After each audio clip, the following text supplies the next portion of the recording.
сосема добра можност е оваа точка да продискутираме за една од најгорливите, би рекол, сфери во општеството во Македонија, односно секогаш кога разговараме за судството, неминовно мора да ги подсетиме граѓаните за тоа какви лаги се искажа и за тоа какво лицемерие постои во политичкиот простор во Македонија, бидејќи судството, особено уставниот суд, е чувар на елементарните права на луѓето, она кое што им е дадено со устав, а едно од тие елементарни уставни права кое што им е дадено на граѓаните на Република Македонија е правото на здравствена заштита и правото на живот, за кое што можевме да видиме во изминатиот период, на неколку наврати беше и основано загрозено. Она кое што се обидува ова мнозинство да го направи преку именувањето на вакви кадри за уставни суди е добивањето на мнозинство кое што 9 години ќе биде присутно во Уставниот суд, за да може сите оние законски решенија кои што новата влада, предводена од ВМРО ДПМН, ќе ги предвидува како реформи и мерки, да ги стопира на Уставниот суд. Само да ве потсетам дека ова не го зборам на памет, ќе ви дадам еден случај кога во 2008-2009 година тогашната влада на ВМРО ДПМН сакаше да имплементира една реформа со која што ќе го помага раѓањето на секое трето дете во секое семејство во Република Македонија, и да се воведе веронаука во училиштата, каде што прво сите дечиња без разлика од национална и верска припадност би можеле да се школуваат и да се запознаваат со сите религии кои што постојат во Република Македонија, а второ да го поддржиме наталитетот, бидејќи белата чума е и депопулацијата е проблем број 1 во Република Македонија. Тогаш ќе ве потсетам, уставните суди ги симнаа тие закони како неуставни и кој беше тогаш председател на Уставниот суд? Бранко Наумовски, предлог на Бранко Црвенковски. Бранко Наумовски е татко на еден поранешен градоначалник од Социјалдемократскиот сојуз и замислете, Бранко Наумовски сега беше и член на она тело кое што требаше да ги подготви уставните амандмани за промена на уставот по бугарски тек. Така СДСМ ги планира и така СДСМ го замислува судството. Ке се потсетам 6 години претходно кога заедно со оној вчера глумецот и театарскиот работник кој што го демолираше, односно се обиде да го демолира собранието, бевте пред владата, ги поддржувавте СЈО, а тој што денеска, замислете, крши против прекршувањето на правото за вас, си молчеше кога примаше надомест од СЈО, го донесовте СЈО, ја донесовте Вилма Русковска и цело едно ваше постоење додека бевте вие на власт и додека Зоран Заев ви ги пишуваше на тефтерче судиите, вие ги користевте судовите како средство за политички прогон на политички неистомисленици. Со крв во очите гледавте на тоа како луѓе кои што биле поранешни министри, за лисици се вадат од дома, идат по затвори, вашите медиуми ги чекаа пред затворите, ги понижуваа со слики од притворите, ги гледавте и едва и чекавте да се насвадите на нивната крв како луѓе со лисици ги внесувате во затворите и замислете што се случи. Како се што се случува лошо во оваа држава, како одвратниот период на комунизам од 45 години, како одвратниот период на заевизам од 6 години, на крај правдата си го наоѓа собствениот пат. Па видовме дека судот во Страсбург проценил дека Милијан Акиевски 5 години му биле нарушени основните човекови права заради тоа што секогаш кога ќе направевте некаква глупост и нешто ќе испокрадевте и народот ќе ве фатеше, го внесувавте брутално со повреди, па има една снимка која што е многу вознемирувачка со констатирана повреда и скршеница на неговата нога, како судот му вели ќе можеш да издржиш држејќи ја ногата на судската клупа, ама ќе ја истераш пресудата, и со она кое што се радувавте и ликувавте и ден денес од тука дофрлувате од место тефтерчето на Гоца, да, Гордана влезе, 3 години излежа, се констатираше прекршување на човекови права, постапката се води пред Страсбург и жената излезе. Ама знаете што? За тоа што таа жена беше внесена таму Димитар Ковачевски во овој момент не се симнува, тоа е Мерцедесот. Сега доаѓа време кога овие работи треба да се соочат со вистината. Ајде да не кажеме дека ВМРО ДПМН го направил ова, извештај на Европска комисија. 3 години никаков напредок, вакво дно во правосудството до сега немало.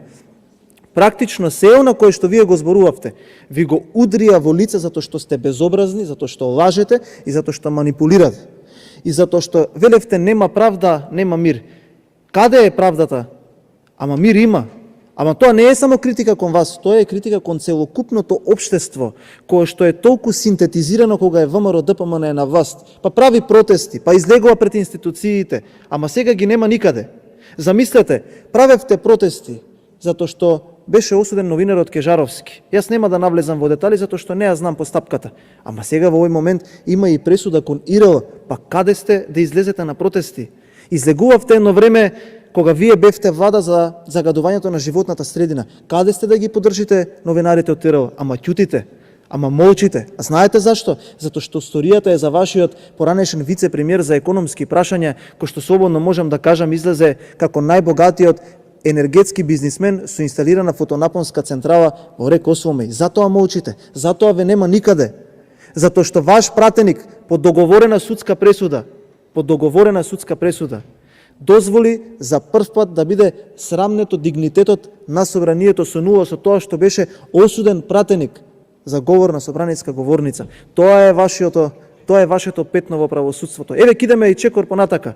Кога во време на ВМРО ДПМН се случило во судскиот совет да се тепаат меѓу себе за да може оваа што е председателка за уши да ја станат од столчето за да седне некој друг.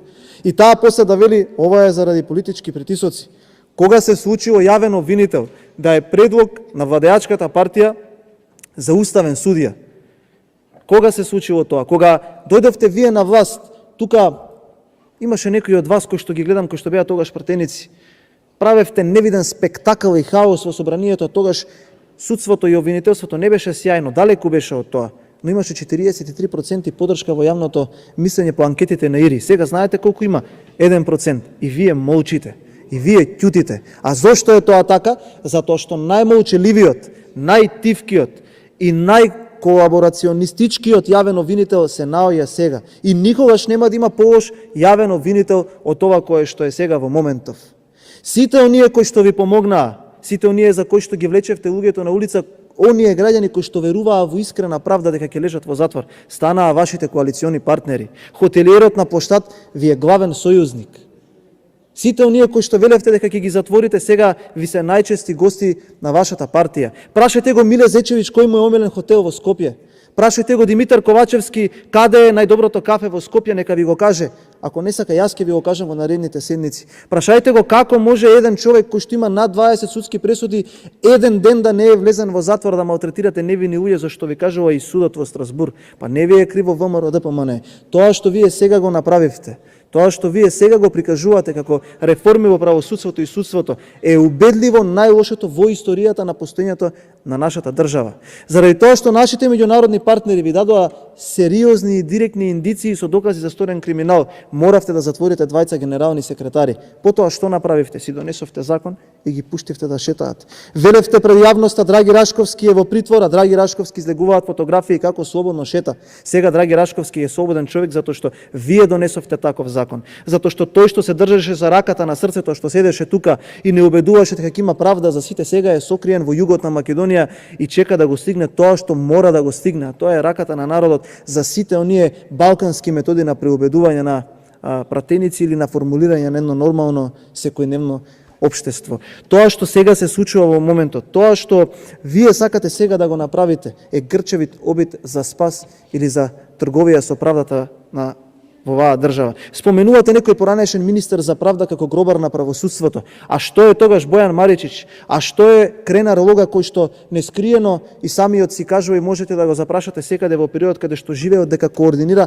криминални активности. Еве, запрашајте се дали постои затвореник во отвореното оделение во Идризово што нема директен телефонски контакт со Крена Ролога. Зошто е поднесен овој закон за амнестија? За да се ослободат дилерите од затвор? Дали гледате какви соопштенија пушта тој господин или како се кара по Facebook коментари со луѓето кои што го прашуваат дали е ова правдата или дали закон за амнестија се реформи во правосудството? Полни ви беа устите со таквите говори. Дојдовте на власт лажејќи ги луѓето дека ќе дојде правдата во оваа држава, дека криминалците ќе одговараат. Криминалците од тоа време ги ставевте на пиедестала, правдата ја закопавте. Донесовте закон со кој што ги ослободувате функционерите кои што го испокрадоа имотот на граѓаните. Во обид сте да донесете закон за амнестија за да и тие што ви одговараат внатре од затворите ги пуштите на слобода за да ви помогнат на изборите. СДСМ и ДУИ се гробари на правдата во оваа држава. Ова време кое што се случувало нема никакво ниво, едно и е срам за оваа држава. Дури не во комунизмот каде што политички се ношеле одлуки, па постоело некое чојство и витештво во истерување на судска и правосудна постапка. Ова време ќе биде запаметено како најцрното време во историјата на Република Македонија од аспект на правдата. А верувајте, оваа штета што ја предизвикувате еднаш ќе биде исправена и сите тие кои што се огрешиле ќе бидат повикувани на одговорност.